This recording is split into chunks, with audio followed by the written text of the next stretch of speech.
Aux États-Unis, évidemment que nous sommes dans la première vague de l'épidémie, première vague qui n'est pas contrôlée. Dans beaucoup d'États, la situation n'est pas sous contrôle du tout, ou même il y a perte de contrôle pour des raisons qui sont à la fois sanitaires, mais surtout politiques, puisque trop rapidement, il y a eu des décisions par rapport à du non-confinement ou par rapport à des zones qui devaient sortir du confinement, alors que les indications à sortir de ce confinement n'étaient pas là.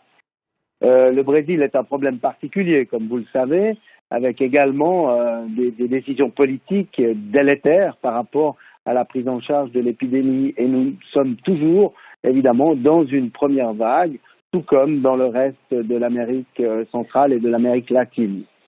Face à la recrudescence de la pandémie, plus de 230 scientifiques internationaux alertent sur la transmission aérienne du Covid-19, c'est-à-dire la suspension des particules virales dans l'air et non plus seulement la projection de gouttelettes par la toux, à l'éternuement, encore la parole.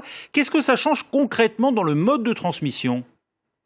Alors écoutez, par rapport à ces 239 scientifiques, l'argumentation que je connais bien, puisqu'ils l'avaient déjà soulevé il y a environ 6 semaines à 8 semaines, l'argumentation scientifique n'est pas là, elle n'est pas solide. La plupart de ces scientifiques sont des gens qui ne sont pas finalement des spécialistes de la transmission des bactéries. Et oui, ils ont fait beaucoup de bruit. Ça fait 6 semaines à 8 semaines qu'ils essayent de faire ce bruit. L'Organisation mondiale de la santé a répondu par rapport aux argumentations. Et pour l'instant, non, il n'y a pas de transmission par aérosol. On reste avec une transmission sous forme de gouttelettes, comme on dit, ou de postillons. Et effectivement, il y a des situations, des activités qui sont associées à davantage de postillons, surtout chez les patients ou chez les personnes qui sont infectées. Et pour l'instant, il n'y a pas du tout d'évidence pour une transmission par aérosol, de même qu'on la retrouve pour la rougeole ou pour la varicelle ou pour des situations qu'on connaît bien, ou encore la tuberculose.